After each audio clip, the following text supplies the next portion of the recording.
Friends, welcome to Vani vlogs. అందరూ ఎలా ఉన్నారు? బాగున్నారా? నేనైతే చాలా బాగున్నా ఫ్రెండ్స్. మీరు కూడా బాగుండాలని దేవుని మనస్ఫూర్తిగా కోరుకుంటున్నాను. సో నేను ఒక కొత్త రెసిపీతో అయితే మీ ముందుకు వచ్చాను. ఇంట్లో ఏం కూరగాయలు లేనప్పుడు ఇలా ఒకసారి అయితే రైస్ వేసి పెట్టండి. మళ్ళీ మళ్ళీ చేయమని అయితే అడుగుతారు. అంతే టేస్టీగా కూడా ఉంటుందన్నమాట. వీడియోలోకి అయితే వెళ్ళిపోదాం. స్టవ్ వెలిగించి స్టవ్ మీద కడాయి పెట్టేసి 3 టేబుల్ స్పూన్ల ఆయిల్ అయితే వేసుకోవాలన్నమాట. ఆయిల్ వేడెక్కిన తర్వాతకి 1 స్పూను ఆవాలు, 1 స్పూను జీలకర్ర, 1 స్పూను శనగపప్పు, 1 స్పూను పల్లీలు, 1 స్పూను మినపగుండ్లు వేసుకొని మంచిగా కలుపుకుంటూ వేయించుకోవాలన్నమాట. ఆయిల్లో బాగా వేయించుకోవాలన్నమాట. ఈ వేయించుకోవడం వల్ల మనకి రైస్లో అయితే చాలా టేస్ట్ వస్తుంది ఫ్రెండ్స్.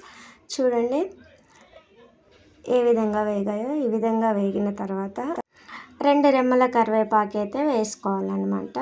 సో ఈ కడిగి పెట్టుకున్న కరివేపాకు వేసుకొని ఇది కూడా ఆయిల్లో వేయించుకోవాలి. తర్వాత రుచికి సరిపడా సాల్ట్, కారం అయితే వేసుకోవాలి.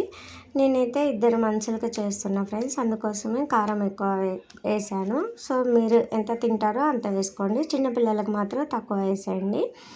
ఇంకా 4 స్పూన్ల ఎండు కొబ్బరి అయితే వేస్తున్నాను అనమాట. సో ఎండు కొబ్బరి నేను ఇంట్లోనే రెడీ చేస్తాను ఫ్రెండ్స్. మనం అయితే రైస్ క్వాంటిటీ అయితే నేను 2కి చేస్తున్నా కాబట్టి 4 స్పూన్ల ఎండు కొబ్బరి వేసాను. ఒకరికైతే 2 స్పూన్ల కొబ్బరి అయితే సరిపోతుంది. ఇలా 2 మినిట్స్ వరకు ఫ్రై చేసుకోవాలి. ఫ్రై చేసుకున్న తర్వాత మనం ఉడికించి పెట్టుకున్న రైస్ని అయితే ఇందులో వేసుకొని 2 నిమిషాల పాటు ఉడికించుకోవాలి. బాగా 2 నిమిషాల తర్వాత మొత్తం కలిసేలాగా కలుపుకుంటూ 2 నిమిషాలు అయితే ఉడికించుకోవాలి.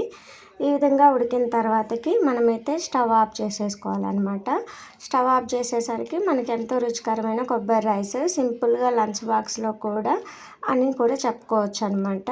సో మీ ఇంట్లో వాళ్ళకి మాత్రం ఈ రైస్ తిన్న తర్వాత మిమ్మల్ని మెచ్చుకోకుండా అయితే అస్సలు ఉండరు. చాలా అంటే చాలా టేస్టీగా ఉంటుంది. మీరు కూడా ఒకసారి ట్రై చేయండి. ఎలా వచ్చిందో నాకైతే ఫీడ్బ్యాక్ ఇవ్వండి.